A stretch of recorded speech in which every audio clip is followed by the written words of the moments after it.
Transform Kenya, empower our nation.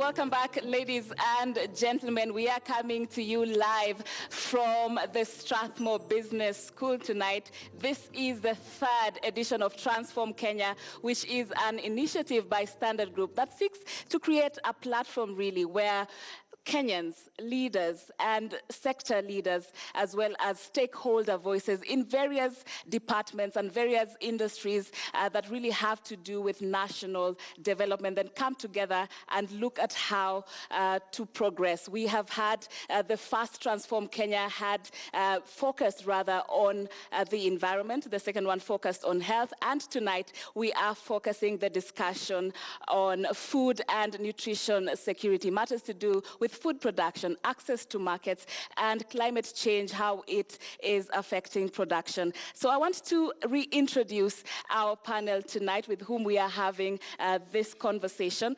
At the extreme left, we have Kikonde Mwatela, who is the CEO of Twiga Foods Kenya. Thank you, Kikonde.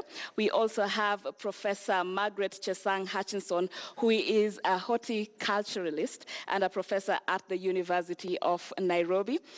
Next to her, we have a PS at Agriculture, Ministry of Agriculture, that is Professor Hamadi Idi Boga. Many thanks for staying with us and joining us on the panel tonight, sir. We also have the FAO representative in Kenya, Dr. Gabriel Ruga Lema, joining us tonight. Thank you. Asante sana, sir.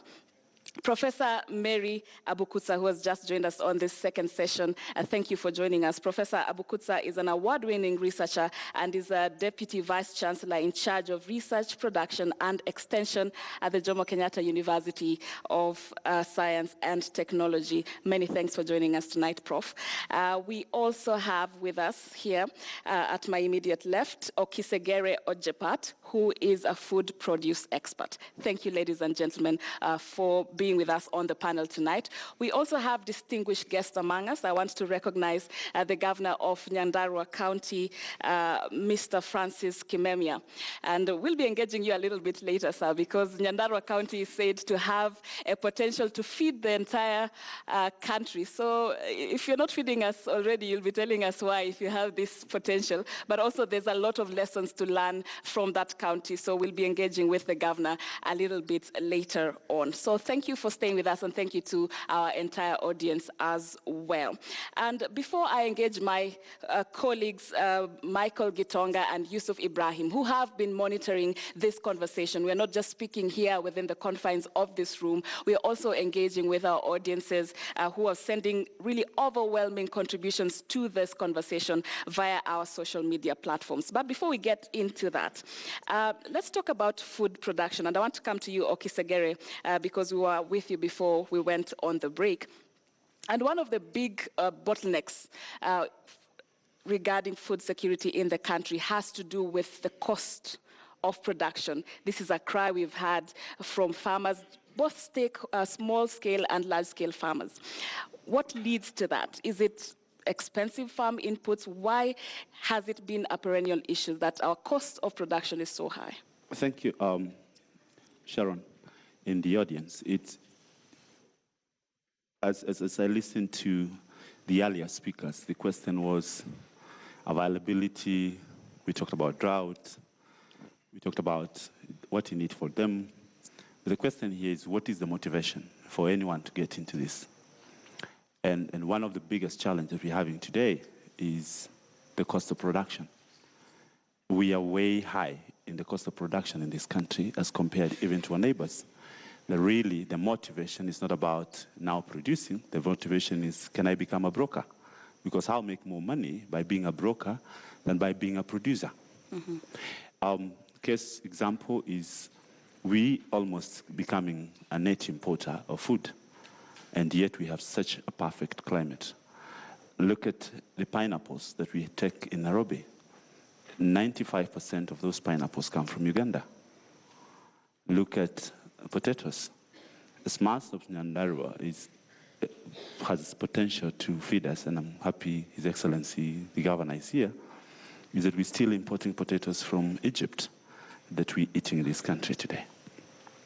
So the cost of production, as it is at the moment, is that it's going up by day.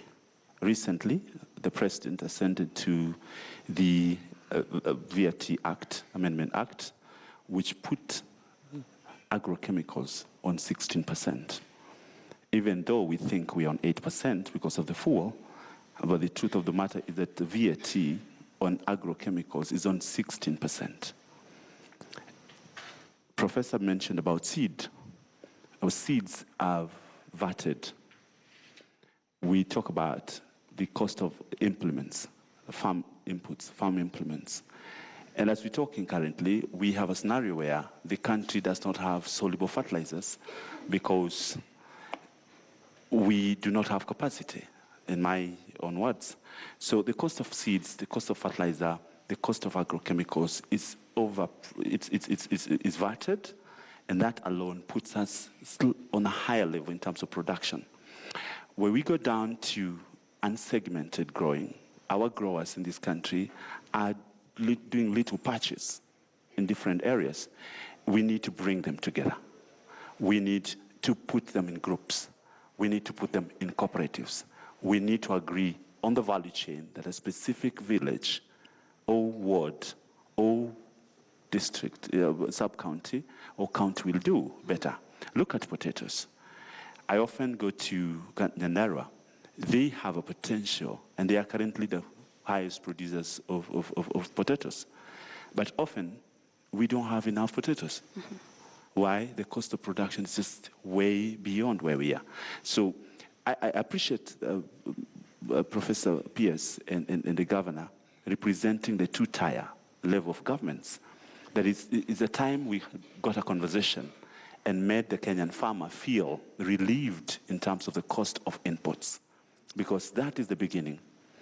Everything else will ride on it.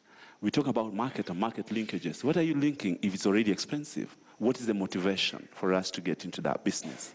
So looking at all this, I reach a point where I sit back and say, is it worth it for me to be a farmer? Mm-hmm. If I can be a broker and make my margin, which is clean, all I need to do is to be intelligent enough, get to know Sharon is producing from the west, and Matela on the other side is doing it from the east. So how do I link them? By basically being a bridge. And that is demotivating the Kenyan grower and a potential person that would want to be a farmer. The cost of irrigation material today, we are importing almost 90% of the irrigation material that we have here. And the little that we manufacture within is the quality, our quality is not very good. So we are still motivated to go and import, but as we import, the VAT is just high. By the time we arrive here, it's too expensive. And this now takes me to where we talk about food security. When you talk about food security, and as Professor said, you really do not need to grow maize for you to eat maize. Your area could be good in a different product. Look at the cost. They can do much on fruits. They can do a lot of passion fruits, yellow passion, for example. They can do a lot on nuts. But they still have to struggle planting maize. Why? Because there's no motivation. Even if you planted the passion, what do I do with it? How much can I produce? We're talking about, I like my friend from FAO who said, agriculture is not agriculture. Agriculture is availability of water at that point in time. So if we are going to do irrigated agriculture and the irrigation system is too expensive, we cannot afford it. what are we talking about? And perhaps to challenge the ministry, it's the highest time that the agricultural irrigation systems that have been established in this country are led to the private sector. Because the private sector has the market. The private sector is willing to invest. But what is the motivation for the private sector to take over those irrigation schemes? So that government goes back to do what we need to do in terms of regulation and providing the conducive atmosphere. But the truth of the matter is, we are too expensive to do business because of the cost of reduction. But just the last one is, it now becomes too expensive because the extension services collapsed. Today, we have ordinarily the officials that left the Ministry of Agriculture at Kilimo. They went to counties. Some of them are retiring. I don't know whether the professor agrees with me, that even in Kilimo, he now has a team in the next 3 years who will all retire. So Kilimo will remain without officers because they are of age and they need to retire.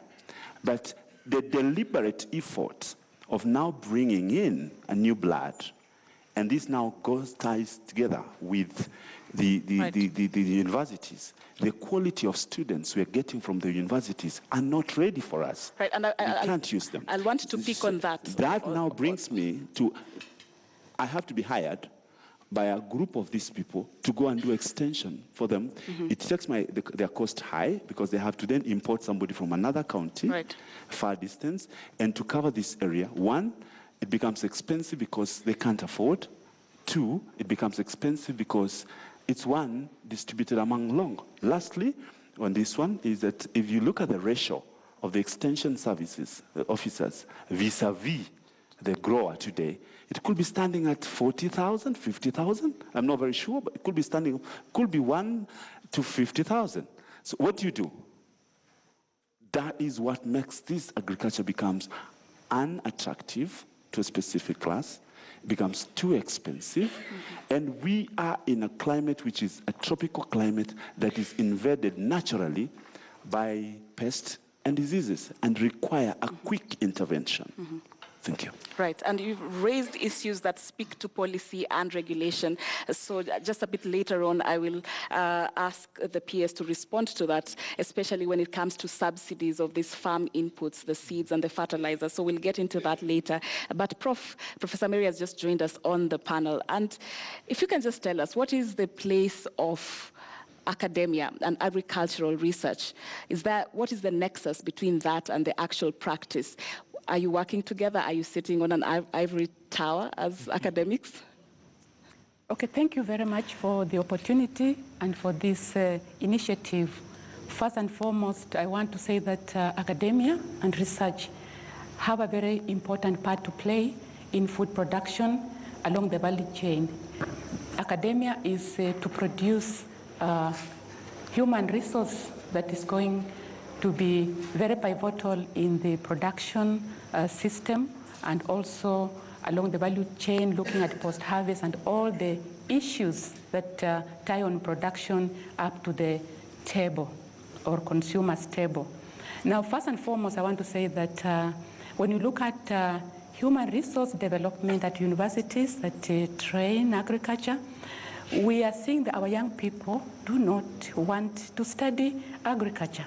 Why? I think it is a question as a government, as a people, we need to ask. We find many of our young people who come to do agriculture, actually they come to do agriculture because they have missed their first place or their second choice. So we have to talk to them for them to stay in agriculture. So what I want to say that from a very early age, the government should make deliberate efforts from primary school, secondary school, to tell them the importance of agriculture. You don't have to wait until the university for them to see that agriculture is not a punishment. Agriculture is not for the old people, our mothers and our grandmothers, because the average age of a farmer in Kenya is 62 and above. What about the young people? They can do it. The whole problem, the big problem for capacity building is mindset. So we need to make deliberate efforts to ensure that these people know that agriculture is key. And how do we do that? We have to have policies that support agriculture and the young people. We have to have policies that value agriculture, because when you say that agriculture is left to a choice of the people, then we are not doing our part, because we always say agriculture is the mainstay of our country, but we are leaving it to choice. Why don't we make policies to encourage young people to do agriculture? Secondly, we are talking about research. Research is a pipe of so many things. There's a trajectory you follow when you do research. Research is only recognized at the university, but everybody does research. So what we want to encourage, when we do research, it should not just be, as you stated, ivory tower.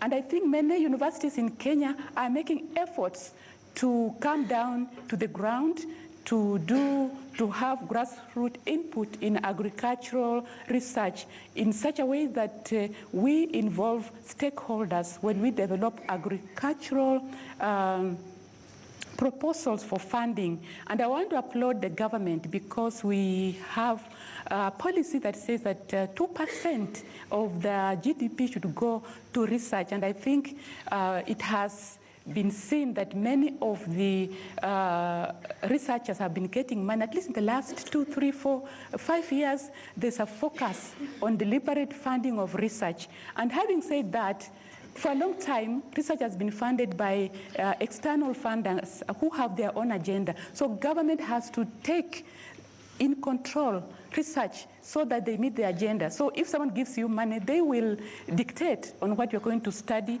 or what you're going to research on. As we do research and capacity building, we also see many of the research organizations, and including university. I come from the Jomo Kenyatta University of Agriculture and Technology. We are making headway to ensure that we are not sitting in an ivory tower, and these efforts can be seen. I'll give you a few examples.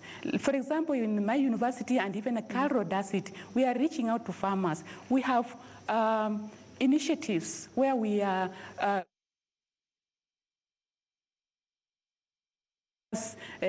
inadequate extension system. So, for example, the most pragmatic thing that we have done at Jomo Kenyatta as an example, and I think Egerton University is doing it, going to the media. We've been talking about our technologies. We've been talking about our technologies in the paper. If you are here and you have read the standard Smart Harvest and Technology, is something we started just June this year. The aim is to educate the masses about the little technologies that we have developed. We should not keep them, as it were, in the ivory tower. And I think we are no longer an ivory tower. We are down on the ground, working with the people and working with the women and the farmers. All right, fantastic. And I know, Professor Hutchinson, you'll throw your weight in just a little bit with regards to the place of academia, motivation for the youth to get into agriculture. I'd really like you to throw your weight into that in just a bit. But let me bring in Governor Francis Kimemia. Nyandarua County is one with vast potential. You have very rich and fertile soils. You have the water towers from Aberdares, so your waters never run dry. I don't know, since devolution, since the time of devolution to this place, talk to us about the state of agriculture in your county. Is it working? It is. Oh, thank you. Thank you very much. In the villages, we are not used to this technology. You're allowed to do that. Yes. Then of course, when I came, I was told that I would be talking to Nyandarua also. So my notes are in Kikuyu, but I'll translate them so that everybody can share can share them. But I think what I want to say is that we possibly need to rethink agriculture. We need to rethink how to revolutionize, how to modernize agriculture, from policy through strategy or tactics. I think we have to rethink why a country like Nyandarua, where we lead on potato production at 35%. We are number 3 on milk production, and a lot of meat and so on and so forth, pyrethrum. So why is it that a country like this is still above the poverty line? We are 46% on the poverty line, the national average is 45, then there must be something wrong with agriculture. And no wonder then the professor is saying, young people don't want to get involved in carrying a jembe and a panga. Don't go to the shamba after getting your degree. So we really have to now think technology. We have to see how to bring in new ideas into agriculture, rethink the whole value chain. If you look at what you're doing in Nyandarua now is to come up with tissue culture labs and get every farmer into soil testing so that you know exactly what can you achieve on your farm and at what levels. So in the past, we depended on rains. It rains, you plant, you harvest. This is a bump harvest. You harvest all the potatoes. You have to sell them within 1 month. So the brokers come in and get all the advantage. We have to rethink the competitive advantage and also the comparative advantage and see how the 4 pillars can be linked together. I think those are some of the challenges I see, that we have to come up with new varieties of potatoes. The international consumers and also local consumers are becoming very, very selective. If you use the wrong pesticide, I mean, what do you call them? The dawa. If you apply the wrong dawas, nobody will buy your potatoes. If you don't have better varieties, like we are now introducing the tissue culture, working with the international systems here in Nairobi to make sure that we use the right standards and technology, then nobody will buy your potatoes. So we have to open up to the international market and also the local market, the regional market. We can't satiate. So we need to look at agriculture as an agribusiness, not as something that people wake up just in the morning and so to pass time. We have to create wealth, you have to create employment, and I think this is the only way to attract young people into agriculture. We have to get out of the jembe system. There are small mechanized systems that a young person, if I contract farms for the young people in Nyandarua County, and that's what we are doing, would like to afford those small farm equipments. Right. That in one day he can do 2-3 acres instead of doing 1/8 of a quarter an acre. So it takes almost 1 week or 2 weeks to do possibly 1 acre. Right. So these are things we need to now bring into agriculture. And then, of course, they think the issue of marketing. Someone talked about extension service. It's true, it almost collapsed. We are trying to revive it and also cluster it so that you don't have health extension, agricultural extension, medical extension.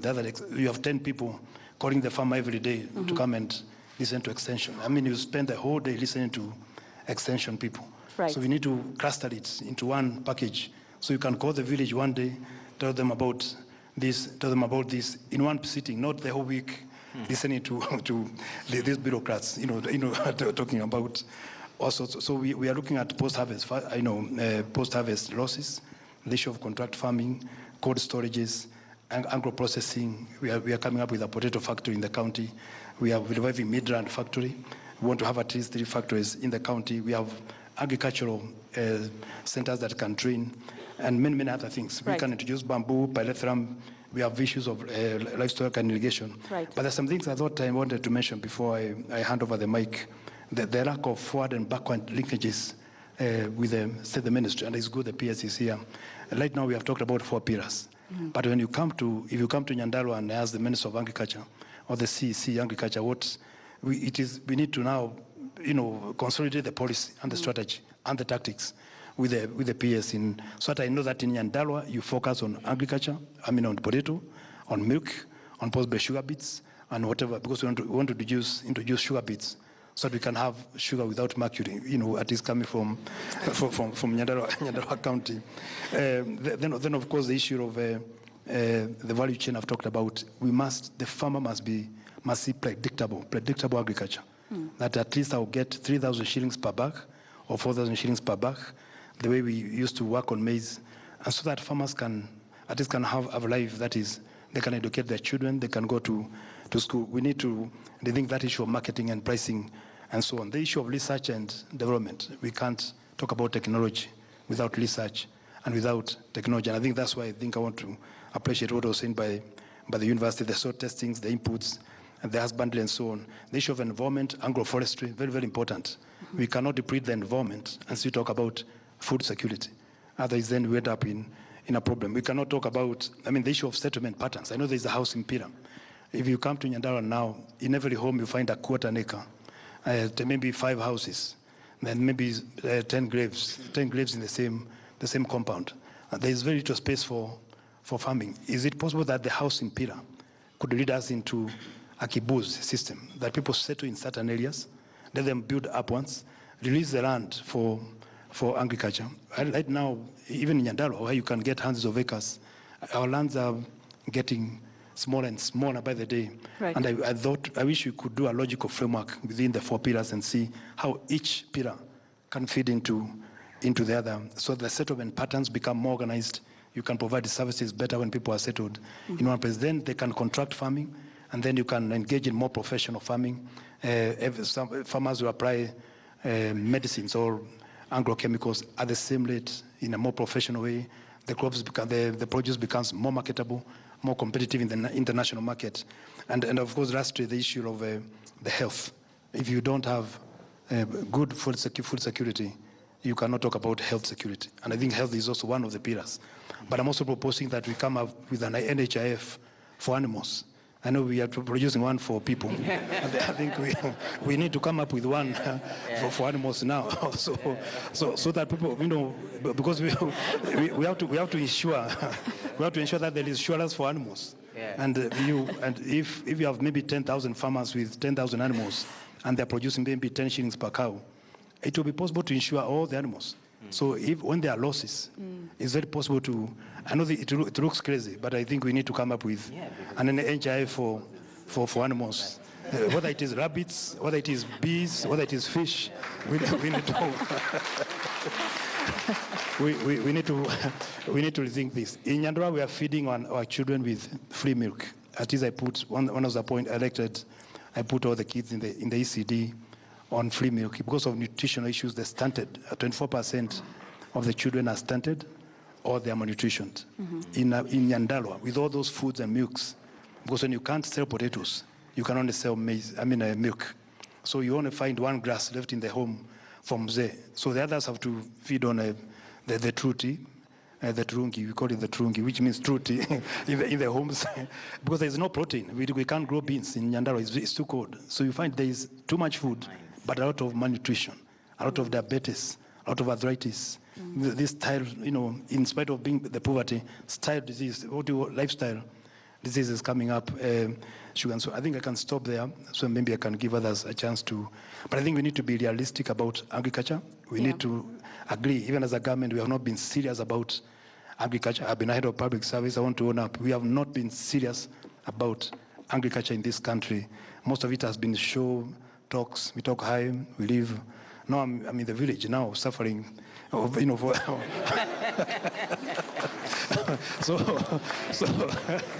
need to be serious now. Thank you very much. Right. Thank you very much, Governor, just for sharing your experience from Nyandarua County. And we'll talk, maybe if we'll still have you later, about the aspect of infrastructure and how that is a barrier or an opportunity for farmers in your county to access markets. But right now, I want to hand over to my colleagues, Yusuf Ibrahim and Michael Gitonga, to just give us some of the feedback that we are getting from our social media platforms. Michael. Thank you very much, Sharon. And quite a lot has been said. Maybe I'll just first of all bring us back to speed, or up to speed with what has been said so far. Yusuf Ibrahim is going to be giving you some of the feedback that's coming on social media. And interesting there that Governor for Nyandarua County, His Excellency Francis Kimemi, has come up with a very good idea of NHIF for animals, which would be sounding ridiculous, but maybe it is a valid point. But one of the other things that also has come up is the question of changing mindset. For us to have a change in outcome of the produce, then there needs to be a change in mindset. How is that going to be done? There's also the question of diversifying in what the farmers are bringing on board. An example was given earlier on of Kiambu County, where their maize that they were growing was not suitable for that area. And as a result, instead of getting 25 bags out of an acre, you get get 5 bags. And that is really just a knowledge gap, which is where academia would come in and have farmers grow their crops based on science. Science has a place in having our food security addressed. The other question, of course, that has come up is arable land. Right now, we only have 2% of arable land that is being used by Kenyans for various reasons. There is a question again of the young people looking at agriculture as a thing for those who are retired and the old. That is probably a mindset change that needs to happen. But this could happen if agribusiness is promoted. People look at it as a profitable encounter and endeavor to get into. But one of the things that may be hindering that is that so far farmers have found it to be a risky business. Why? It might be because, like the governor has mentioned, they produce a lot of potatoes. But what happens between production and supply and consumption? Infrastructure comes into question. Getting this food from the farm to the markets might be a challenge when it comes to infrastructure. So those are some of the things that have been discussed. And of course, we're going to be asking the panelists how we can address some of these questions, because at the end of the day, we want to transform Kenya. And this is not one of those subjects where you sit back and say, let's listen to the stakeholders. You are a stakeholder, because if you haven't eaten, you certainly will need to eat at some point. Ibrahim, Yusuf. Thank you very much, Michael. One thing is evident, you've been very keen in the first half of this discussion from that recap. Anyway, let me go through some of the feedback here on Twitter. And just a disclaimer, these are not my views, these are the views of the viewers out there. And at Jen Ambuko says, hashtag transform Kenya SG. Kenyan farmers can produce enough food to feed Kenyans and even export. However, if the current situation where they produce and have nowhere to store, sell their produce is not addressed, food insecurity is here to stay. One other comment here from at Kip Ingeno Koros says, let's embrace technology like GIS for better crop management and post-harvest issues. We're getting a lot of reaction here on Twitter, and we're about to trend, I'm sure. At Jenga Patrick Mbugo says, why not? The question is, where does our strategic food reserve go after bumper harvest in 2 or more consecutive years? And then at Richard Keffer says, hashtag transform Kenya SG. Tukiendelea hivi, hiyo itakuwa vision 20, actually vision 3020. A very pessimistic view there. And with regards to questions, I have Beverly Nasimiyu and Dr. Kireka Leonard, both from JKUAT. We are still waiting for more questions from students and lecturers, especially from the host university, that is Strathmore. And then I'd like to hear the view from Mheshimiwa here, that is Honorable Omingo Magara, former MP West Mugirango. Maybe he can tell us how he has made his cows fall in love with music. Okay, over to you, Sharon. Right. Maybe we can just have that experience. I don't know if we can hand him the microphone. I believe you also have experience as a farmer yourself. Thank you, Sharon. And I want to confirm to the fact that if cows were supposed to carry NHIF, I'll be the first one to carry. The other thing I want to say is truly is an issue of mindset change. Agriculture has been treated like a thing of the tired, old, frustrated, and those ones who have got patched clothes. It is high time, therefore, that I want to see the PS also in some gumboots. I expected one farmer there with gumboots tell them, at this level I can drive my Vogue from the farm because there is money on soil. But the biggest challenge we have is, what is the motivation? Remember, when we had a cooperative sector, there was a bit of structure and organization in terms of collecting and paying, and therefore people knew that when I produce one, for sure it's going to get to a shilling tank elsewhere. Today, and Madam did speak properly, that when you do not preserve milk, for example, I'm talking from a point of experience, farmers are motivated to lace milk with formalin, and they're preserving us when we're alive. Really, it's because of desperation. And that has an impact directly on the medical bill of this country. And I think it's high time we synergize. The problem, again, we do have here is everyone wants a budget to the ministry, but working on their own lane.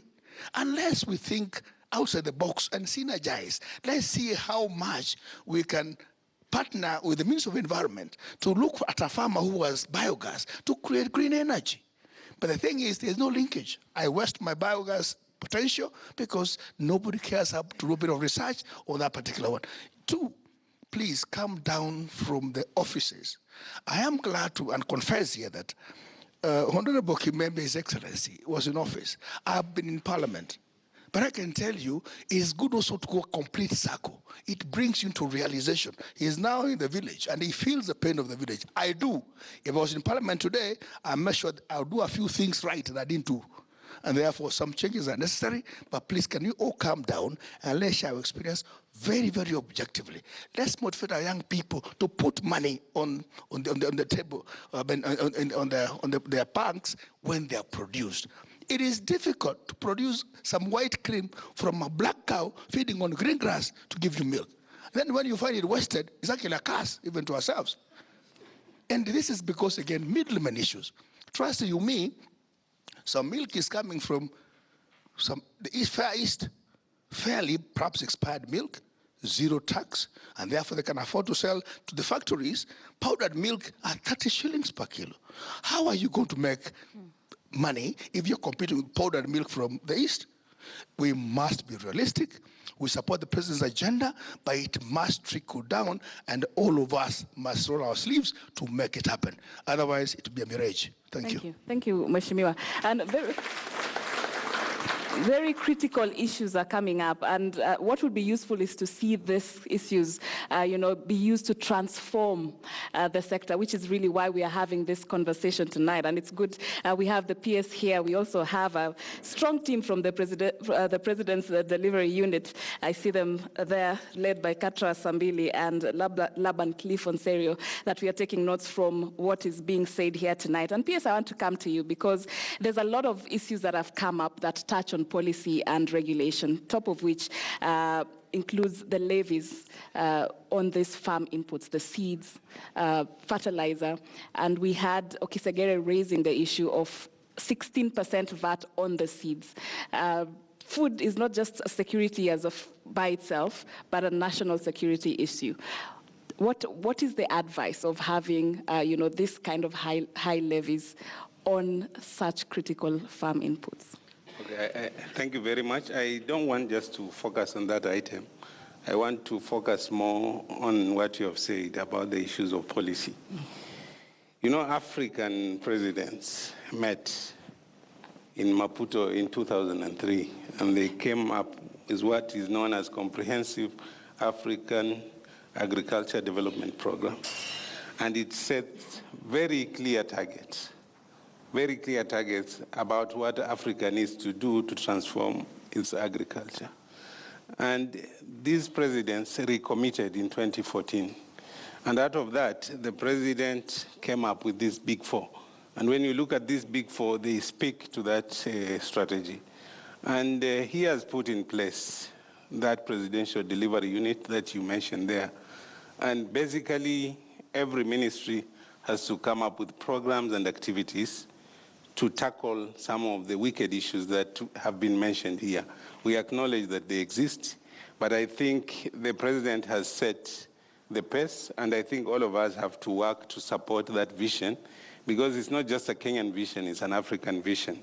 And what happens, because of the issues of coordination, when we develop our plan for the Big Four in the Ministry of Agriculture, we identify stakeholders and we identify other state departments and other government agencies who are enablers, and we sit together under the watch of the PDU, and we say, this is what we want to do, and this is what needs to be done, and this is what is hampering us.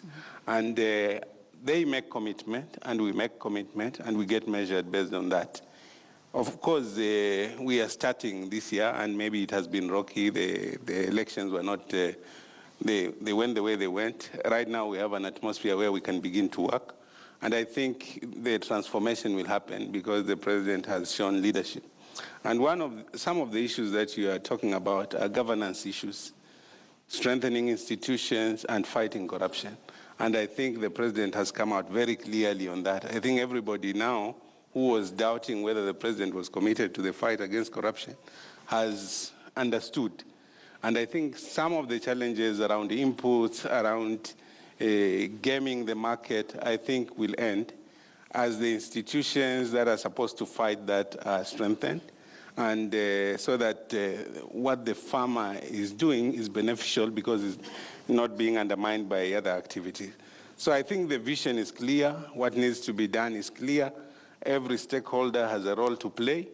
Even the private sector has a role to play. We are engaging in regular conversation with the private sector. They are always in our offices discussing with us areas where they are hurting, and we agree on the way forward. The president himself has a private sector roundtable.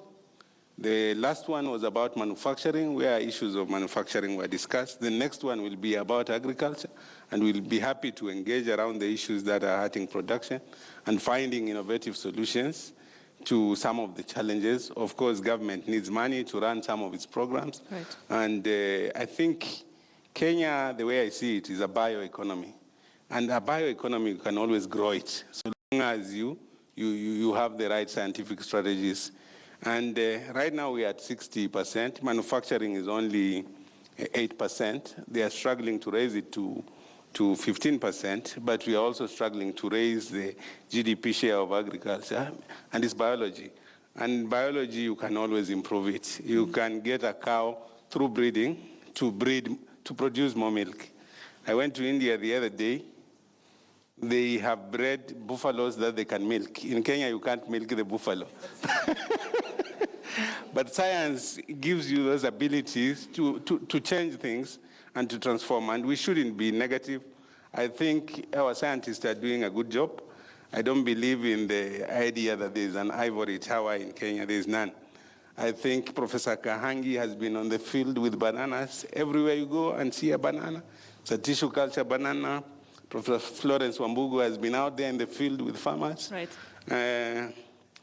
The professors who bred the maize, the 614, all those maize varieties that you see, that is not ivory tower. That is addressing the issues that are dear to Kenyans. Right. Yeah. Right. And okay, just I want to tell the audience that at this point you can, if you have any question, you can field them to any panelist right here in front. If you have any, you can raise your hand, and Michael or Yusuf can come and give you a microphone for that. Yes, Dr. Yeah, I just want to add on the issue of policy, and then I will go into other things. I mean, if you ask anyone there to switch on their phone and they search for agricultural policy in Kenya, probably they will find 5, 6 active policies. If you ask to do the same for Tanzania, probably they will find 6, 10 policies.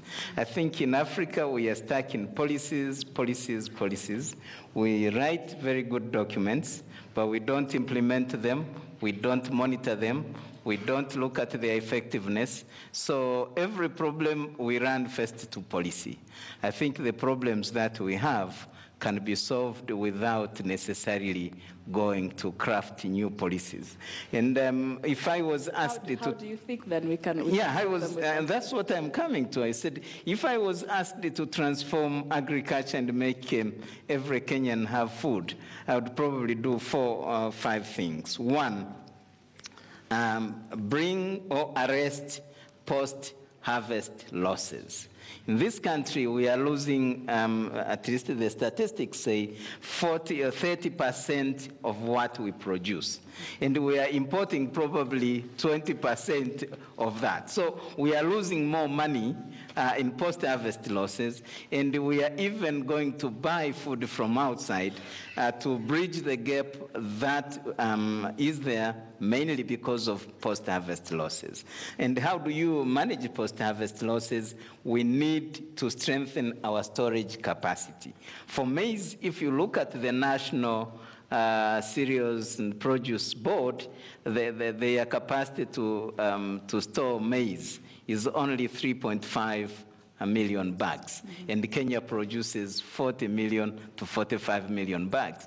Where will the rest go? It just rots. So that's 1. 2 is also processing. We need to add value to what we produce, including maize. A couple of weeks ago, I wrote a very big article in the Saturday Nation about the use of maize. Maize can run a very big industry. In Mexico, it's worth about $30 billion. In US, it's worth $76 billion a year. That is maize crop alone, GDP.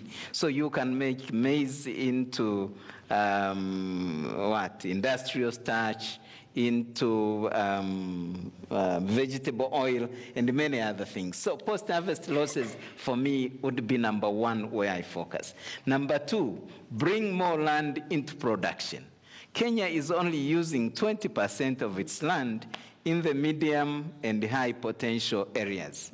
But look at Tana River, look at Marsabit, look at whatever. With what I said at the beginning, water, water, water. You can bring huge chunks of land into production, double what we are producing now, or even triple it. So we need to look at that. And the third, what you want to do, sort out the markets. Every time you read a paper, it's about maize markets, it's about milk markets, it's about whatever. And it is not lack of markets, it's how the markets are organized and regulated. So, and I'm really very happy I see Mr. Masila there from the East African Grain Council. We have Twiga Foods and we have others who are trying really to help farmers sell their produce, aggregate, add value and stuff like that. Right. That's where we need to bring the private sector to sort out the markets once and for good. Right. And lastly, we need to protect the urban food insecure. Food security is not a rural phenomenon only. It's also an urban problem. And Africa, including Kenya, is urbanizing. When I read the statistics, they say, 30% of Kenyans live in urban areas. That is not true. I've traveled around this country. Probably 50% of Kenyans are living in some urban area of some sort. From Sokomjinga to Nairobi, you will easily have millions of Kenyans living in urban areas. And these areas have food insecurity, mainly because of access. If you have small salary which doesn't enable you to pay your rent and the other needs, you will cut on your food. If you lose your job, you can't buy food. And so these pockets of urban and peri-urban food insecure, right, we need really to look at them. Right. And then finally is focus on technology and innovation. Agriculture, just like everything else that is happening in the world now, will be driven by technology. And I'm talking about mechanization that my brother, His Excellence Kimemia from Nyandarua talked about, but I'm also talking about ICT. I mean, we sit here and talk about extension, extension, extension. Mm-hmm. I mean, when we got independence in Kenya, we had 6 million people. In 2030, we'll have 65 million. Just to put it in context, if I wanted to use a bus of 60 passengers to transport those 6 million people, I would have needed only 100,000 buses. Now, with the 65 million, you know how many buses I will need? About 11 million buses to transport these people. So this is a huge number, and demography will always continue. So right, to serve these people, we need to tap into technology. The apps. I have an app which is really very good, Kilimo na Ufugaji Bora. Right. It produces modules that advises farmers on anything. I mean, you go to Nakuru now, they have gone with the concept of call centers to save extension. So you put 5, 6 people in a call center, and the farmer will call in, they will advise him, if it is water, if it is agriculture, if it is whatever. Right. And this can be embedded in cooperatives or in private sector concerns. I think they are already doing it in Twiga Foods. Right. So let us look at this technology and innovation and make sure that they help us reach food production. So right, in Kenya, one, we have a reason to overcome food security. We have the capability to do it. What we need is the will of farmers, the will of politicians, the will of the private sector, and the will of everybody here. Thank you. Right, thank you. That was quite quite extensive, and I know Prof. Margaret, you wanted to throw in your comments on that. Yes, I want to just add my voice. I think Professor Abokutsa has touched some of them, in the sense that, you remember, we have committed ourselves as a country to doing agriculture as a business. It's not just production for the sake of production. but actually being market-driven. So I just wanted to add my voice in terms of what we do as researchers and as academia, because we have a specific mandate to raise to generate and to disseminate knowledge, to raise manpower to actually man the sector. So in terms of a mindset change, even in the academia, that happened maybe over 20 years ago, that we are no longer the ivory tower that used to be, but we are actually the way we actually create quality graduates. I know some of them might say they could be slightly more market ready than they are now. But what we are trying to do is work very closely with the private sector, work very closely with the farmers so that we actually attack the students in the private sector where the operations are real, so that by the time they graduate after their fourth year, they're actually may I say 99 or 90% market ready to service the sector. And more importantly, we also have a mindset change that we're actually trying to create entrepreneurs. So if you see the way the universities are structured, you will have a department that is very strong, maybe in the production side. You will have another department that looks at the issues of markets and productivity of the different enterprises. You will see another department that's dealing with technology transfer and fabricating machinery that are actually responsive to the needs of the rural folk. And then at the area of consumption, we are actually also looking at how we can even fortify some of the food, because I think we mentioned earlier about micronutrient density, what we are calling the hidden hunger, being very prevalent in our country. So if I was just to give you a very short and a very brief picture of what we are doing, if you are looking at 80% of Kenya being ASAL, what are the researchers doing? And we are doing multi-stakeholder, multidisciplinary kind of approach, so that we are looking at, first of all, the coverage of the country. So we are developing different varieties for different agroecological zones. If we are talking about the ASAL, then we are also releasing varieties that are adapted to the drought areas of this country, which, as I mentioned, is over 80%. So in terms of releasing fertilizers, doing the testing, and we are also doing it in a very participatory manner so that the farmers work with us. We don't want to have data at the university, at the Calros of this world, and yet the farmers have no clue. So we work with them at the time of design, to actually doing the experimentation, getting the results, and then giving them an array, may I say a buffet of choices for them to make in terms of which variety can I grow, which can be conducive, which can actually be very efficient in my system. Then from there, we try to look at more optimum ways of producing those varieties, if possible. And so the technology transfer that must happen, dealing with diseases, dealing with pest management in general, so that we are also conserving the environment, is part and package of how we do the things. And when it comes to access to markets, we partner a lot with the private sector to ensure that actually whatever technologies we are having are responsive to the markets, that it's not of no use for farmers to produce as they used to without them accessing the market, so they can actually get the profitability, gross margin analysis done, and that farmers can make a living out of this. Then my colleague mentioned about the over 40% losses. We are very cognizant of that.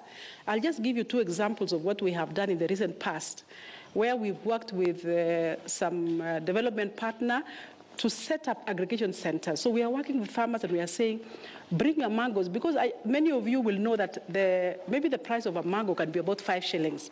You walk to a supermarket, just a few steps, it's going for 60 shillings per mango. Many of you love mangoes. And so for us, we are saying, who is making the profit between 60 and 5 shillings?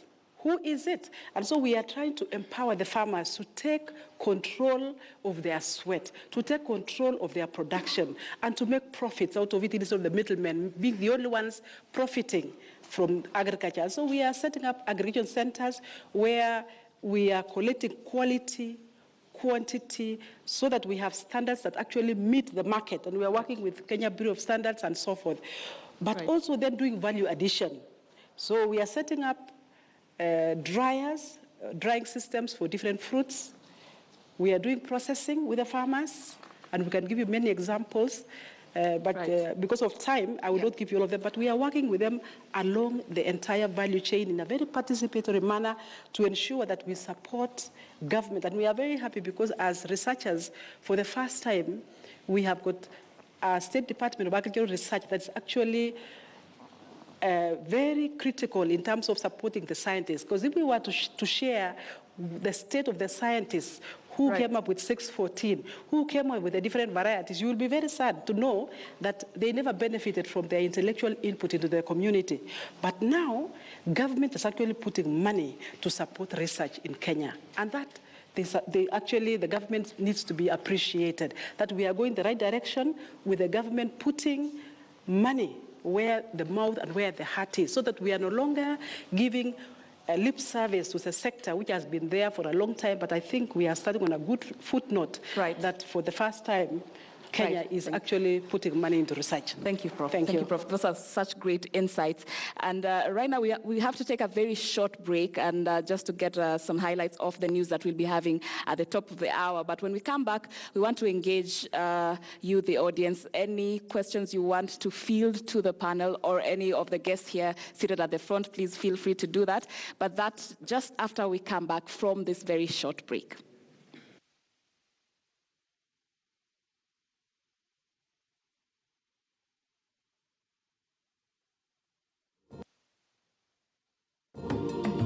Transform Kenya, empower our nation.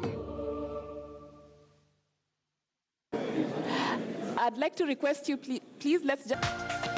This is KTN News.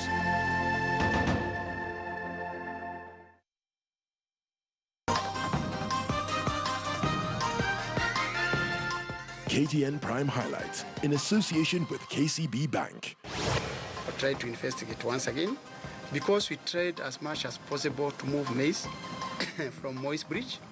Agriculture CS Mwangi Kiunjuri orders a second audit of maize in NCPB silos as aflatoxin fears worry senators.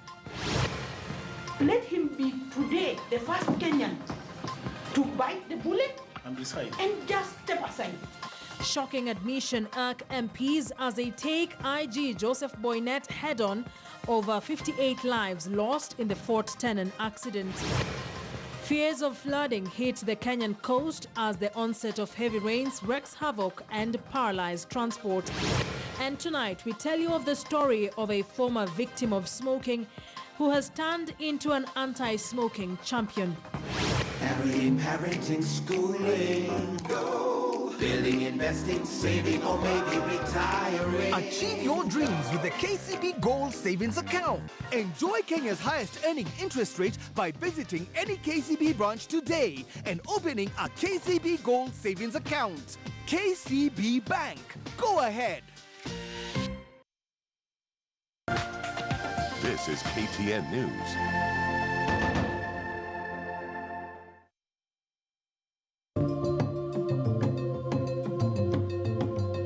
Join us as we talk about food security and nutrition and get to know more about food production, including animal and crop farming, access to markets, climate change, farmer and consumer awareness, plus how food safety, nutrition, and sustainability can be achieved for future good. Don't miss it tonight, live on KTN News from Strathmore Business School, 6 p.m. to 9 p.m. Follow the conversation on our social media platforms and help build an agriculturally viable and well-nourished future for our people as we transform Kenya. Transform Kenya, empower our nation. Transform Kenya is brought to you by Standard Group in partnership with Cooper K Brands, Twiga Foods, Ministry of Agriculture, Livestock and Fisheries and Irrigation, Food and Agriculture Organization of the United Nations, and Strathmore Business School. Right, welcome back. This is Transform Kenya. Tonight we are talking about food and nutrition security here in the country. And before we took a break, we were taking some questions and feedback fielded from our audience here to the panelists. So Michael, I don't know if you have a few of those. Yes, we have some questions, and I'll start with one that has been directed to the PS. And the question is, what is the relation between food safety and health? And this is to do with the chemicals that are used in the farm, whether there is something that is being done to ensure that they are safe. And of course, there will also be academia that comes in, and this is in relation to food technology and the information that is out there regarding the science that is being used. I also have a question from Anthony Konga from Farm Concern International. To your question, sir. Yes, my question is to the PS. I know 89% of this country is in arid and semi-arid areas, and we have only 15% that is arable that we can farm. But my question is, in this 15% is where we have the forest, where we have, it is highly populated, is where we have high settlement, high population density. What is this that the government is doing to tap the opportunities in these arid and semi-arid areas? My second question is on, when you look at the market system, it plays key role in food and nutrition security. So my question is, what is this that the government is doing to ensure that rural and urban markets are working? Because we have just concluded a study on fruit and vegetable marketing system for northern Kenya, 6 counties. And the key findings was 96% of the communities are accessing food from the market. So my question is, what is this that the government is doing to ensure that rural and urban markets are functioning well? Thank you very much. Bwana PS, you're going to have a busy evening. I have another question that has come for you. And what is the PS, I guess the government, doing about urban agriculture and agriculture in the slums? What is the government doing about urban agriculture and agriculture in the slums? Yusuf, I'll hand over to you maybe to also take a few questions from that side of the floor. About 4 or 5 people. I see more hands up. Sharon, I think you have to be generous with time. So I have Dr. Kirika and Beverly. Doctor is here. Where's Beverly? And then we'll take 2 more maybe from behind there and 1 more here. So Dr. you told me you have some burning issue. I don't know if you want to tell us how to milk buffaloes or what. And let's field them to across the panel. Thank you very much, Sir, and thank you very much, Sharon, and the panelists. My name is Dr. Kirika from the University of Agriculture and Technology, that is Jomo Kenyatta University. I'm very happy to have been brought up in Banana County, Meru. I had a great chance of working in Kenya, working in Europe, and working in US. And one of my key points that I have observed is on information technology, conveyance, and their management.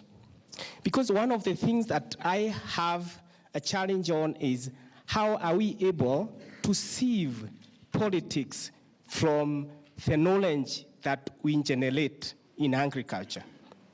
Because the challenge that I've had in different fora that I've participated on is the information that the expert derive from research, it is conveyed by people from different sectors. So from the peers, are we able to manage this information being delivered to the farmers by the right people? Another question that I have that cuts across continents is, in Europe, for example, we don't have this encouragement of genetically modified organisms. But in US, it's a mainstay. But in Africa, we are getting funding from both sources. So we are left at a crossroad. So there comes also the factor of information. Are we conveying the right information to the farmers? Where are we getting this information from? Should we say yes to the European Union? Should we say yes to the US? So this information management aspect is a key point that I've always have challenges on. Another thing is the mindset of the people. What strategies do we have to change the mindset? Do we have legal penalties, just like the way we have crime penalties? Do we have legal penalties for people who pass on wrong information to the farmers? Do we have penal codes? Just like the way we just manage other security issues, national, international. Do we have legal penalties? We have policies very clean. Thank you very much. Quite a mouthful there. Now, Beverly, I think we have to be very economical with time. Just stick to one question, perhaps. Thank you, Sharon, and our dear panelists. Now, as a result of the high demand and the consumption of food, and also the relatively low production and the supply, this has resulted to an increase in the agricultural inputs. Now my question is, this trend is affecting our Kenyan farmers, and we cannot glaze over the fact that most Kenyan producers are small farmers. Now we have to take care of them. Now my question is directed to you, Mr. Mwatela. What are you doing to ensure that this percentage that is being taken by the agricultural importers is reduced? Because this trend is set to rise, and we want to ensure that our Kenyan farmers benefit from everything that we're providing for the agricultural sector. Thank you.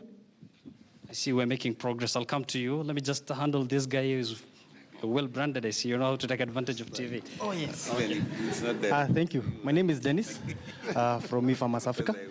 My question goes to everyone. I might not remember. We are talking of transform Kenya through agriculture, but the question is, how many of you probably could tell or like support your kid who tells you, I want to study agriculture? The first thing, you'd be very happy if he makes it in engineering, medicine, and all this. But what of agriculture? Fantastic. Thank you. Very good question. One more here. Hello, my name is Lawrence. I work in the insurance industry and also founder of Daffodil online grocery store. Now, I don't know, I see a lot of youth here, but how many of you have at least an acre of land in Nairobi or outside? If you have, please lift your hand. Now, if you don't have a piece of land in Nairobi, you don't have one in the village, what would encourage you to even start farming, to consider farming? So what is the government trying to do? 80% of the land in Kenya is unutilized. How can we encourage the youth to at least go and start farming? If you give a youth, let's say 10 acres of land, then you take him to study agriculture, give him that land, provide the support. That would be encouraging enough. I think the government should try and encourage the youth to acquire more land. I know our fathers took all the lands, but I think we should also get some. I think I'll come and borrow some land from you. One final one before you cross over to Mike on that end. Thank you for your presentations. Truth is, we are a very forward-thinking country, and we know very well we are about to launch the commodity exchange. With the high cost of production, I don't know how we are going to be able to compete with our neighbors, Uganda and Tanzania. Why? Because basically they produce at a very low cost. So what are we going to do as Kenya? We are launching the commodity exchange. Are we providing market? And I'm not against other people coming to trade in our commodity exchange, but are we going to provide market for others and not promote local, industry? So we must rethink cost of production. The other thing is that we are living in a very data-driven world. We have very high population of young people. What are we doing to, include them in this conversation? Innovation hubs are a good idea, but we must think about incentives that will make young people, think agri, like reduce the cost of internet. Very good incentive. All right, thank you very much. And still on the question segment, I'll just request that you keep them very brief so that we're able to take as many, and also the panelists will be able to answer them adequately. Jimmy Kiberu from Bayer Crop Science. Thank you very much, and congratulations to the Standard Group for this wonderful initiative. I hope it can be taken to the rural areas, because the farmers there won't be wearing ties and jackets as we are seeing in this room here. Yeah, to my question, or rather comment, two very short comments. I think the first one is about penalizing the farmers. Recently, we've seen, as a result of the 16% VAT increase, the farmers are now having to buy pesticides at about 40% increase in price. I think this is an own goal, and as the young lady has just mentioned, this is something that government needs to address urgently, otherwise we are going to be punishing the smallholder farmer. The second one, and final one, I think rides on a comment which was made by one of the panelists. That was on technology. But I just want to take it a step further and say, I think it's high time. We've heard that the population of the country will be going to about 65 million. We cannot grow the land mass exponentially. Probably it's high time we started embracing biotechnology, because to feed these mouths at a time whereby it rains when it shouldn't rain, and it doesn't rain when we expect the rain, the farmer is challenged. So we need to really change the mindset around biotechnology and embrace it, not today, but yesterday. Thank you very much. In the interest of gender balance, I have Habiba Abdi from Uma University. Okay. Hello. This one going to the floor at least. I'm asking about the agriculture. You find that the students from Form 2, they have to select certain subjects. So you find that these ones taking agriculture, they have to take it as a science. What do you do about it? Because then you find that the kids take the agriculture and then after all, they drop the subject. A second question goes to about the veterinary officers. You find that nowadays we have the veterinary officers who are private. And in a way that you find that maybe a farmer can't afford to get a veterinary officer because of the charges. What do you do about it as a government? Right. All right, shall I take a final question from this side? I'm George, and my question goes to the food production expert, Mr. Ojopat. You said earlier that being a broker is not good, it's bad. If I'm a businessman and I want to make money as a broker, what's wrong with that? Yeah. And tied to that is, how is Twiga Foods coming in to bridge that gap? Thank you. All right, I think we may want to first answer that first round of questions. There are some that were not particularly directed to anyone, but I guess then we can just speak as we remember. But before we because that will be a session, we had one last question for Governor, because I know you want to excuse yourself, which is regarding infrastructure. There is a school of thought that hunger is not really absence of food, that we are not really food insecure as much as we are logistics and market insecure, such that we have a lot of produce but cannot make it get to the markets. Is this a challenge you're facing at the county level in terms of access roads, even storage of food post-harvest? Yes, if you can make it a bit brief. Thank you very much. You are quite right. I think we need to look at infrastructure from all aspects, right from policy and from the hardcore infrastructure as an enabler, as a key enabler for agriculture. If you look at Nyandarua, we are 1/3 of central Kenya in terms of landmass. And we have about 3,000 kilometers of roads. Only 250 are tarmacked. The rest are muddy roads, moram roads that we are grappling with as governors to ensure that farmers can access markets. Or at least you can move your milk to the nearest depot and then be able to move to the tarmacs and take your milk to Nakuru or Nairobi. So I think it's a very, very key issue. You cannot talk about sustainable agriculture without addressing infrastructure, especially in roads, in ICT, in energy. I chair the team on energy and at the COG, energy and infrastructure. Because you need to energize the 4 pillars. You need to make them move. If you have young people, say with 4 cattle, producing 20 liters per cow, you don't expect them to do that using their fingers. I think you have to get them the milking machines. And it's better if they don't have to go for diesel. If you have power or solar energy, then that becomes, but if you resort to clean energy, then that becomes even much more. So we have to look at the infrastructure from the wider perspective, the ICT, the energization of the 4 pillars, and the innovation. And this will attract young people into agriculture. Otherwise, they keep running away. There is the issue of back SMSs that you try to tell farmers that possibly there is this epidemic, or this is coming, drought is coming, do this. So rains are coming or they're not coming. We have seen people using drones. I mean, in some of the advanced economies, Rwanda is using drones to deliver medicine to hospitals. So why can't we use drones to irrigate some of the farms and so on and so forth? The issue of tissue culture, they're coming up with better hybrids, AI systems, multiple uses of products. These are all linked to infrastructure, the kind of agro-processing industries that you want to put up in the potatoes. You can also get, there are very many uses of potatoes other than chips and crisps and all those things, including starch, production of coming with starch. I know vodka is a bit, in Russia they make vodka from potatoes. So I'm not saying that we start maybe making it for, but you can make it for Russians. And we can also make soap. You can make soap using potatoes. So there are very many utilizations or utilities for potatoes, other than just eating and so on and so forth, and also the multiplicity of varieties of potatoes. And that's what we're working on. I'm coming up with 10 varieties in Nyandarua to stop importations from Egypt and South Africa in the McDonald's here and there are these fast foods that are in Nairobi here.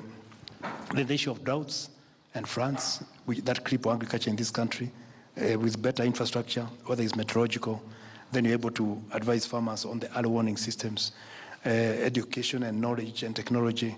Future societies will be knowledge-driven, and especially technological-driven societies. And if there will be a fourth world war, it will be on food and on water. And then Nyandarua is leading in this, so you can be sure. So then coming up with very, very investor-friendly policies and regulations and incentives for farmers, where they don't have to pay tax, maybe if they do this, and also getting loads and water to farmers and even private sector investors. So we don't have to say this is a private farm. If it's producing 10,000 or 2,000, 1,000 liters of milk, why as a governor would I not invest in making sure that that farmer is able to move his produce to the markets? Because in some counties are fairly remote, and some of the farmers, private farmers, are not able to be served with infrastructure to be able to move their produce. So I think we need to look at infrastructure right from policy to the hardcore, to the hard infrastructure, the soft infrastructure, the ICT systems. If we leave out technology, then we cannot talk about agriculture in the 21st century. Right. Thank you. Fantastic. Thank you for your insights on that. Let's now take the questions that were fielded, and I want to start with the one that was thrown to you, Kikonde. There's that question from the lady that the imports are taking the space for, dragging the carpet right under our own feet. Is that the case? Just addressing that particular question. When you think about what Twiga is doing by linking farmers to domestic markets, one of the key insights we had early on was that many farmers do not have the quality to qualify their product for foreign markets. But the problem is the markets in Nairobi were actually quite sizable. The problem was cracking those markets. So being able to do that has added a lot of value to farmers. Now the question is, I think the question that was posed there was, what else can you do for farmers in terms of, inputs and so forth? What we are currently doing is we have engagement programs. We're actually trying to bring in as many partners, some of whom are on this panel, to focus on a number of things, from improving the quality of produce from the pre-harvest position to the post-harvest position, and also just figuring out finance and so on. One of the things that we're different when you think about us and brokers is our system is entirely cashless. So imagine you're a farmer, you want to supply a market, all you do is register with us, submit your product to us for inspection, and then we pay you via M-Pesa or via bank account. That allows farmers to access finance at a later time because they actually have transaction histories, which they never did before. One of the other comments that was made here was around mindset. And, I think I'm the youngest guy on the panel, so I'll arrogate myself the role of speaking for the youth. I feel young. I think that's perfectly in order.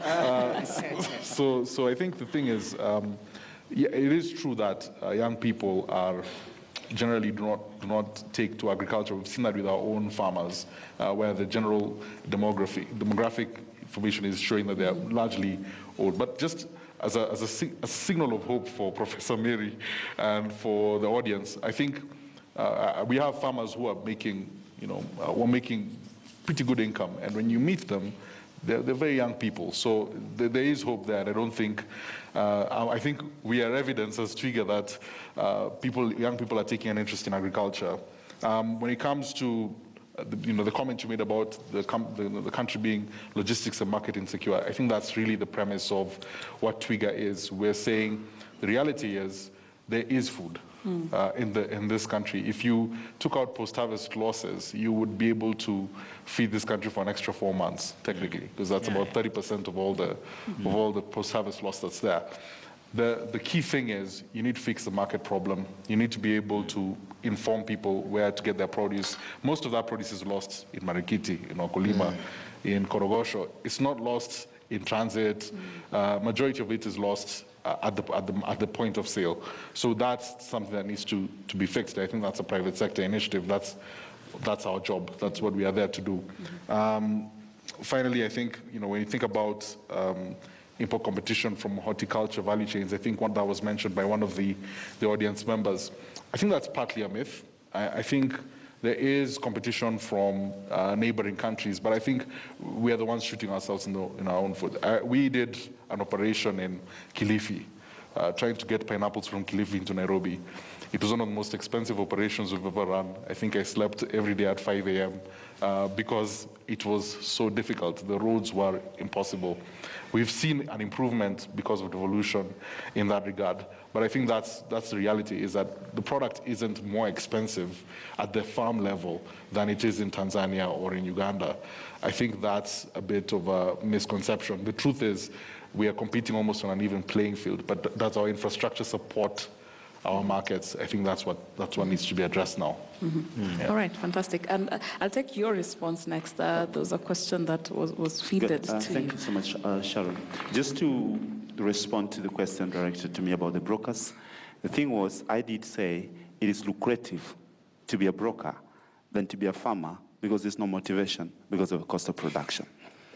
But a broker is a necessary person in the value chain if he is included in the value chain.